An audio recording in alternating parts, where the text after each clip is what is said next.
Good job, Woody. Good job, Woody. Oh. Good job, Woody. Thanks very much. Thank you. I was just looking to see if I should move back and over something so that the table in back can hear. And hopefully you can. You're okay? Yeah. Yeah. Don't worry, Joel. They're not paying attention anymore. I was going to say that. Thank you for helping me out. Well, thank you for having me back again this morning, for Paul inviting me back. And probably, I don't know, it's been maybe 2 months ago, I talked a little bit about the Spirit. And I had 3 pages of notes and got through about a page and a half of them. And this was I'll say this is a topic that I'm still kind of wrestling with and learning and gaining understanding. And one of the reasons that's the main reason I wanted to talk about is something that I'm learning actively in my life. And I think it's something that we don't talk a lot about. We talk a lot about Jesus, we talk a lot about God, but it seems like the Spirit is this kind of unknown entity. We don't know how it works. And not quite sure what the Spirit does sometimes. And so in our small group, we actually went through a book that went through different phases and different things of the Spirit, the characteristics of the Spirit. And I brought some of that here. And when I talked before, the big idea or the big point was that in our lives, especially I think as men, and as humans in general, but I think really, and especially as men, when we have a problem, who do we go to solve it? We go to ourselves and say, I'm going to do this. I'm a man, I can figure this out. Well, sometimes that works, or at least temporarily works. Sometimes it partially works. But when it really comes down to wisdom and truth and concepts like that, we can't give the right answer. Because that wisdom, that truth, comes from a source outside of ourselves. But there's a little piece of that source that's inside us, and that's the Spirit. And without that, we can't gain wisdom, we can't gain knowledge, we can't gain truth, we can't do the right thing. We can't overcome addictions and problems in our lives. We can't help our spouse or our kids. We can't discern the right thing to do in a tough situation if we aren't listening to the Spirit. So before I move on, let's go ahead and pray. Lord, it is an absolutely wonderful and amazing gift that you've given us in the Spirit. And I pray that your Spirit is here today, and I know that it is. Because your word says that where 2 or 3 are gathered, that you will be here, and your Spirit is among us. And your Spirit lives in each one of us as believers. And through that, you give great wisdom and power. You help us to do the right things, and to do those things that accomplish your work. Far above and beyond anything that we could do or imagine. I just pray that you would guide our discussion and our thoughts, and that you would reign in our lives each and every day. In your name we pray. Well, I was thinking of kind of getting back into this, and this idea of the Spirit and ourself is this back and forth. And I just happened to be watching Star Wars. I think it was the 2nd episode of Clone Wars or something like that. I like the Star Wars series, but I'm not a movie buff like Mike or some other folks. But there was a scene I just happened to catch, and if all of you have seen the Star Wars series, in the 2nd episode they're kind of going back and forth, and there's a senator that's the evil guy, and he has kind of this master plan to turn Anakin Skywalker, young Anakin, eventually into Darth Vader. And one of the bad characters is Count Dooku. So Count Dooku is doing the bidding of the senator, and there are these wars and everything going on. And there's a scene where Obi-Wan Kenobi, who's the Jedi, is with Anakin Skywalker, who's training to be a Jedi. And you can see throughout the movie that Anakin is battling between self-feelings and feelings of the Force, and I'll just call that the Spirit. And in the scene, Anakin and Obi-Wan are fighting Count Dooku. The senator, who's supposed to be prisoner of Count Dooku or whatever at the time, is kind of off on the side. And they're fighting. Of course, Obi-Wan Kenobi gets knocked out. He's under something. And Anakin takes things kind of in his own self, and he gets angry. He lets out that negative side of himself. Ends up getting to where he has his lightsaber, he has Count Dooku's lightsaber. They're in an X like this. And the senator says, finish him off. Kill him. And Anakin has this moment where he's trying to battle between self, that anger of what this guy has done, and knowing what was right. And he said, but it's not the Jedi way. And I'm going to translate that into, it's not the Christian way. And the senator says, he deserves it. Let go. Worldly wisdom. Do it. And he ends up killing Count Dooku. And that really starts the speedy downfall of Anakin into Darth Vader as well as the evil character. And those kind of things, I think, happen in our own lives, probably a lot more often than we think of it. So as I'm going through a couple of things here, what I want to get is, what are your stories? I'd like to hear a couple of stories where you have had a spirit moment, where the Spirit has told you very clearly, go this direction, or go this direction, or call this person up, or something of that effect. Because I want all of us to hear. I've had a couple of what I would consider spirit moments in my life where there are things way beyond anything that I could imagine happened, timing and things of that nature. And I'd like to hear a couple of other stories, so I'll get to those in a little bit. If you remember when we talked through this last time, we went through two things, and I wrote some words up on the board. We were talking about worldly truth and worldly wisdom versus godly truth and godly wisdom. And just to kind of refresh some things, I wanted to read a couple of terms, and I've shown this a couple of times. This is a sheet that we're actually using with our kids. There are 49 character qualities on here, and one of our goals for our kids is to build good character in them, good godly character, so that when they leave the house, that character remains with them. But here are a couple of the definitions in here that I picked out. Some of these are not necessarily words that you hear every day. So there's something called deference. Deference, it gives the opposite of deference is rudeness. So you can kind of get deference is not being rude to someone. But listen to this definition. Limiting my freedom, limiting self, in order to not offend the taste of those God has called me to serve. So it's the Spirit saying, let go of self for a minute, because I have something bigger for you to do with that person. I want you to serve them so they can see who I am. And I'm sure people have stories of where they've had or been asked to use deference in their life, or this idea of not offending someone so that you can serve them or help them. And that's a hard thing, because there are some people that I know I've felt like I can help that person. And the Spirit or the character quality tells us there's something different. And the Spirit can help us discern between those things. And that's difficult. Here is one that's a little more common. Patience. The opposite of patience, restlessness. And the definition is accepting a difficult situation from God without giving Him a deadline to remove it. So patience, again, is this idea of, when I read this, accepting a difficult situation, as a person, I don't like difficult situations. But if I look at it in the bigger picture, God is going to use that difficult situation to help me grow. And I've talked about my situation and the things I've struggled with pornography and so on, and how that's affected my life, and how the Spirit, that's one of the things that I'm learning in this whole situation, is that I can't overcome stuff like that.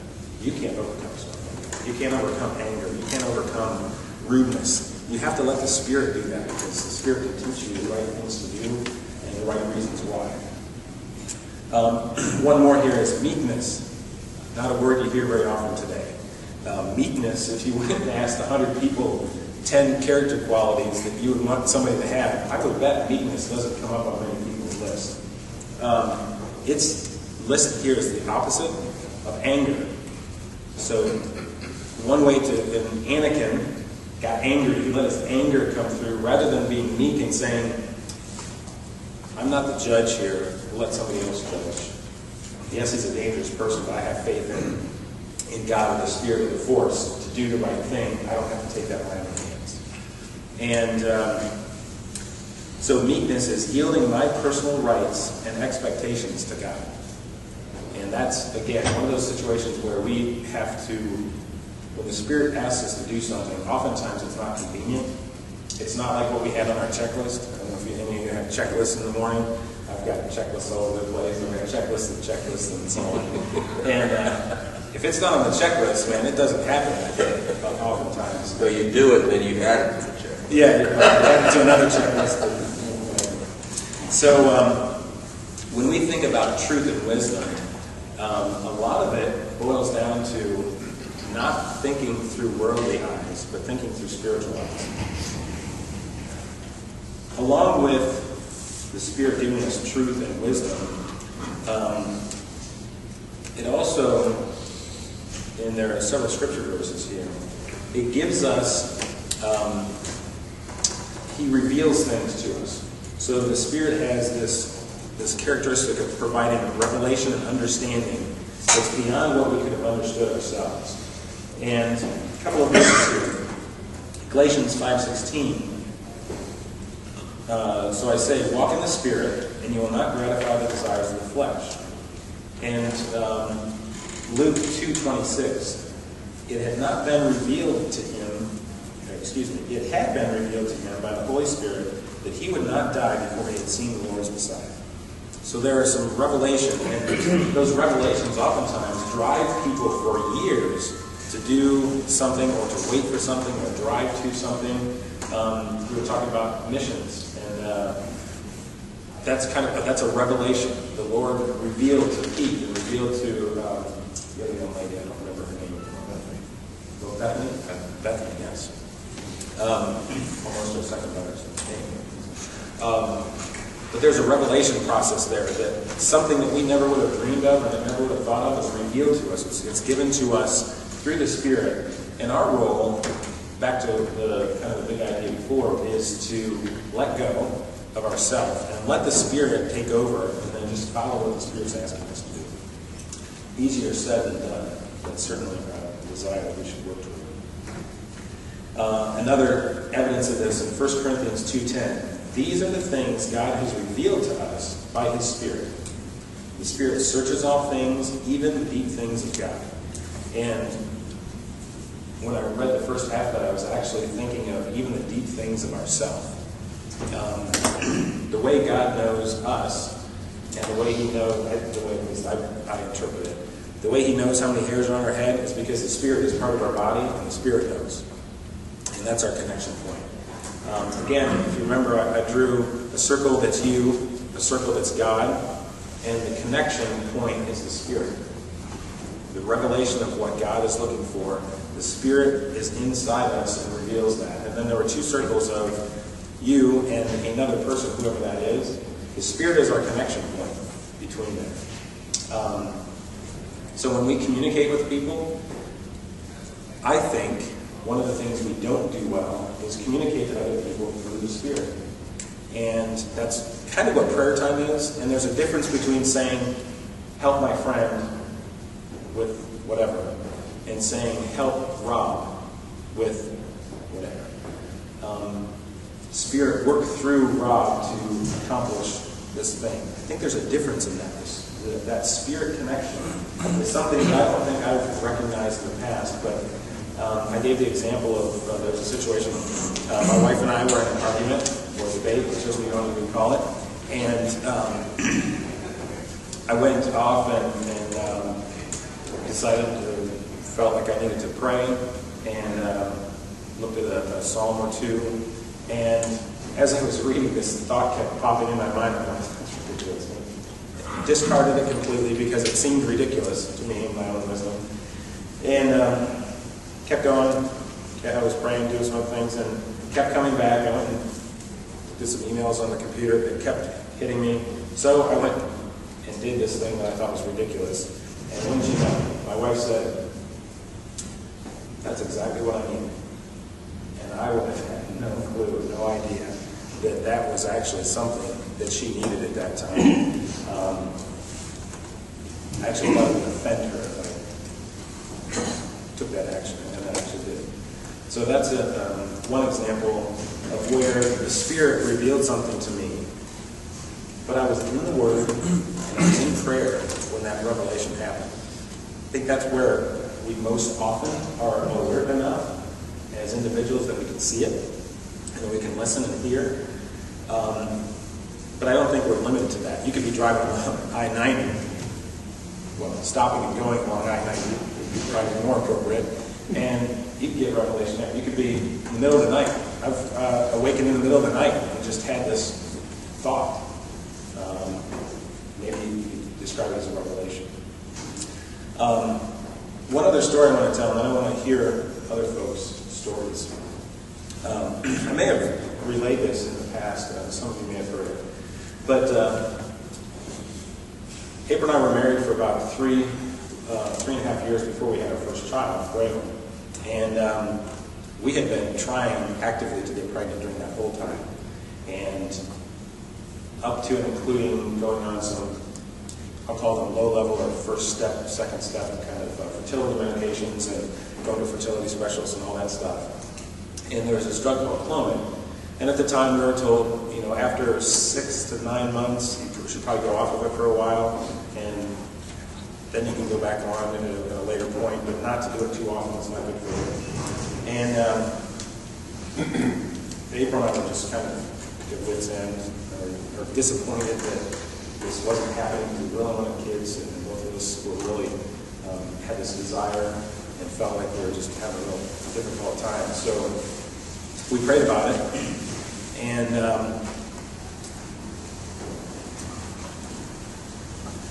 the timing is, it's not exact, but I think you get the idea. So if we prayed on the 1st of the month, I got a call on the 15th of the month. And it was a call from a friend of mine from high school. And you have a core set of friends that you hang out with the most, and then you have another set of friends that you hang out with a little bit less, and then maybe have a third ring. Well, Ted was kind of in that second to third ring. And he was one of those guys that I could be around for a couple of hours, and then he started to grind on me just based on his personality. Nice guy, but he was like, oh, he's out of control and crazy. So this was between 7 and 8 years after high school. I had not seen, talked to, or heard from Tad in almost 8 years, between 7 and 8 years. And on the 15th, I get a call from Tad. And we started talking a little bit, and I asked him what he was doing. And he'd been in and out of church, and it sounded like he had been much more active recently. And he called up my parents to get my phone number, and really took some effort. And he says, Joel, I know you're going to think I'm weird, but I have been having this dream for the last 2 weeks. And he said the dream was you were reading bad poetry in front of people, and I was there I don't know why that had anything to do with anything, but I need to encourage you. So, he didn't know why.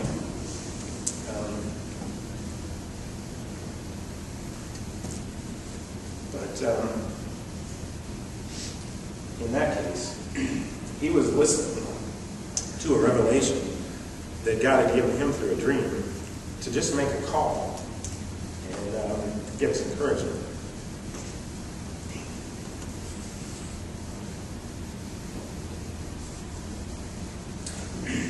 And wouldn't you know, whatever the right timing is, 30 days later, we found out we were pregnant. And based on, when you're trying to do this, you're charting all kinds of things. I think we actually And my belief is we got pregnant on the day he called. So the story doesn't end. We go on, it's our first pregnancy. We didn't know when to kind of tell people that it was sticking and working and going to happen, because you never quite know. So about 3 months later, I got this kind of gnawing thought in my head. Give Tad a call back and tell him what's happening. And tell him what you believe his call was for in the first place. So I called Tad back, and I tell him the story, and tell him the time and everything, and I'm all excited, and he's not very excited. And I'm thinking, what is your problem, dude? And I said, Ted, you don't sound very good. What's going on?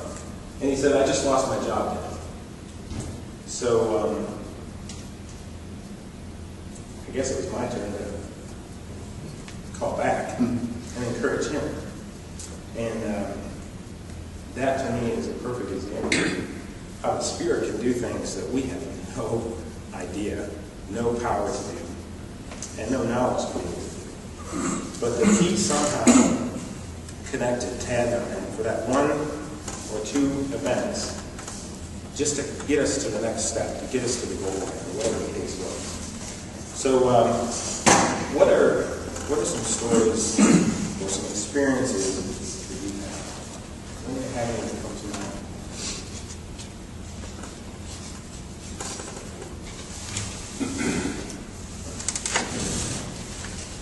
Well, I had a few like you talked about, where I felt the Spirit work through people or something. But I did, and some of you I know perfect. I did have one instance where, and you'll know the rest of the story because you know my son Barry. He was in college, had a scholarship. ROTC, right? And walked away from it because he wanted to do music. And of course he had no money other than what he could earn in the summer and that type of thing. So I was really in angst over what I should do. Should I support him? Should I continue to be there for him in this music career? I have no musical background on my side of the family at all. So. And I was in prayer, and I went to a men's FCCH retreat. We were in the old building, and we went up to Grottenwood. If you've ever been there, they have an A-frame little thing there, and I couldn't sleep. Partly because the beds were plastic, and every time somebody turned, it was terrible. I mean, that was part of it, but part of it was just this unrest. And so about 3 o'clock in the morning, I got up and went up to this A-frame, and they left it open. And I literally, got in one of the pews and just praying my heart out. And gentlemen, as loud as I'm talking to you right now, that the Lord said through the Spirit, support him. Just as loud. I mean, it was like, and I turned around because I thought it was like a balcony or something, and somebody was just up there and saying that. And so I did, and of course he's a hard worker. He helped, but so he was kind of pursuing a medical career. So what's he ended up doing? He's a paramedic and worship director. So clearly God had a plan there, I think.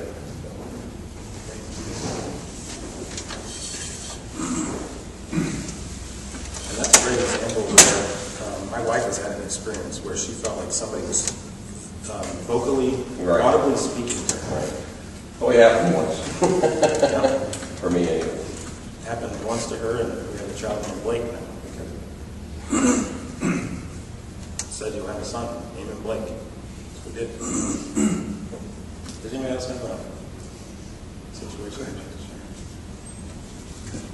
I was struck once a while back, I think it was a Monday morning, and I felt God telling me to contact somebody I hadn't heard from for a long time, especially because I've been working with him in the job search aspect, the job support aspect. And I called him out of a lark, and he's sitting here with a smile on his face, and I'm sure he can finish the story, but it's Mike Graham.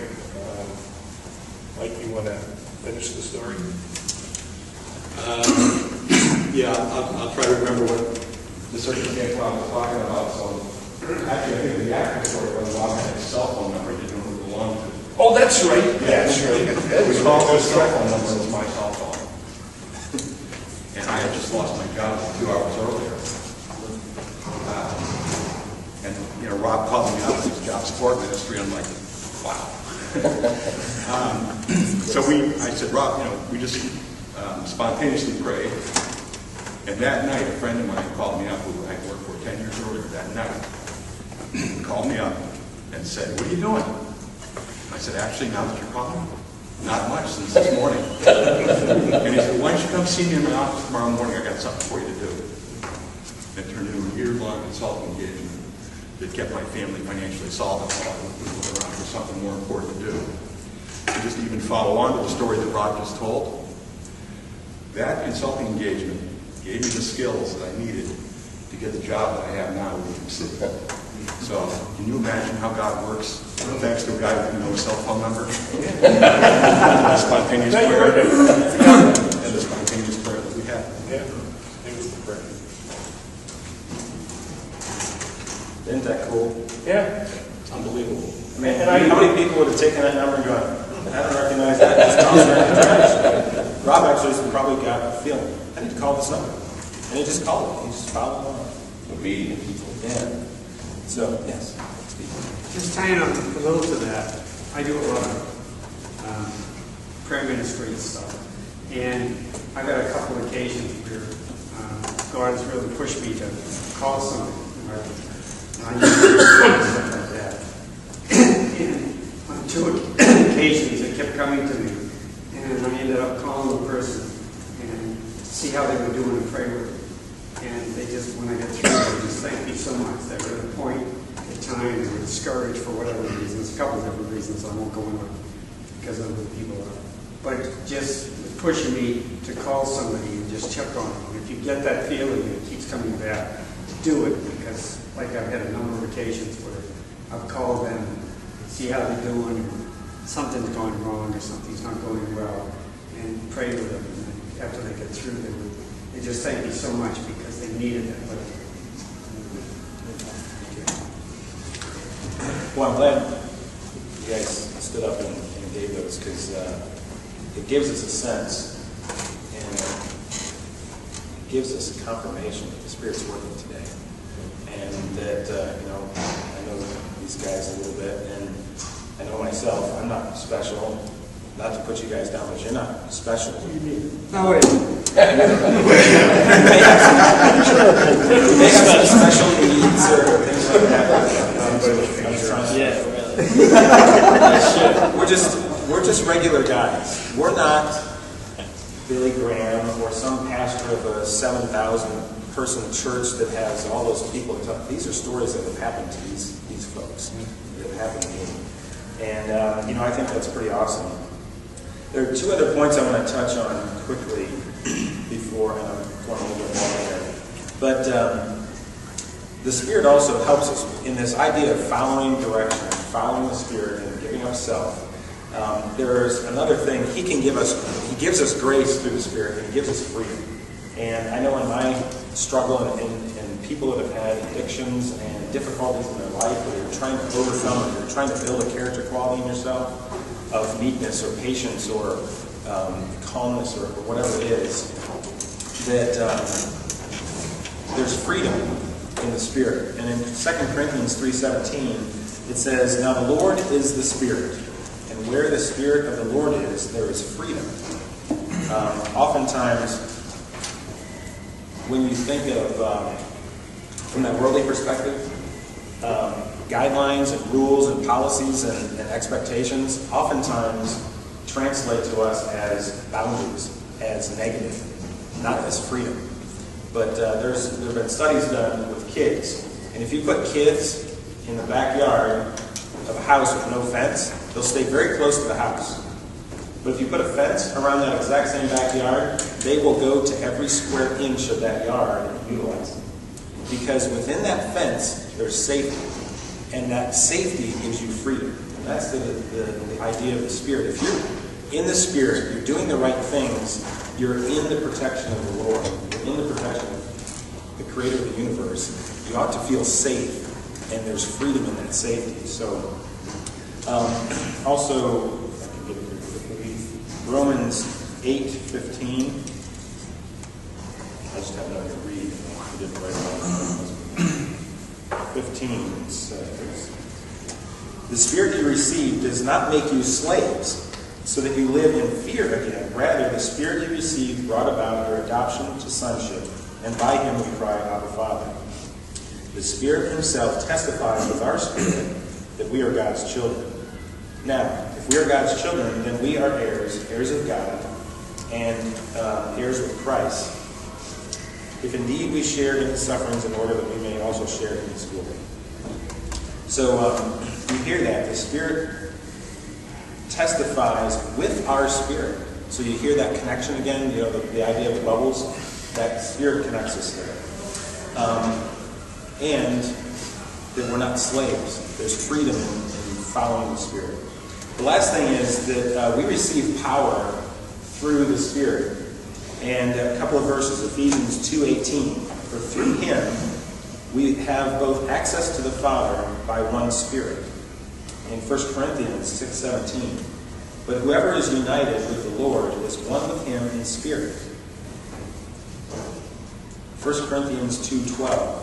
"What we have received is not the spirit of the world, but the Spirit who is from God, so that we may understand what God has freely given us." In Romans 8:26, "In the same way, the Spirit helps us in our weakness. We do not know what we ought to pray for, but the Spirit himself intercedes for us through wordless groans. And he who searches our hearts knows the mind of the Spirit, because the Spirit intercedes for God's people in accordance with the will of God." So you can see that clear connection with ourselves, the Spirit that's within us, and God. And that gives us power. And 2 examples. If you think about Jesus' life. Jesus was transformed, and at that point received the Spirit, and that's when his ministry started. He had the power and the skills even when he was young, but that's when his ministry officially started. There was something different about him once he started his formal ministry that God had called him to do. And I think it's the Spirit pushed that. And if you think of the disciples, 12 misfits that sometimes did the right thing, a lot of times didn't do the right thing, thought on who was going to be at the right hand of God and all this kind of stuff. But what a transformation when they received the Spirit and the power that they had before that. It was almost like it wasn't the same 12. It was almost like they went off and were transported somewhere else, and the new 12 came in, and you had specific examples. Peter denied the Lord 3 times and became the rock of the church. The difference, I think, is the Spirit. That's the power that we have. And I know for myself, and I think probably for a lot of us, we don't realize the power that we do have to really change and transform not only our own lives, the lives of our families, the lives of our friends, co-workers, and it's a transformation that's good for everyone. So thank you, and appreciate the time.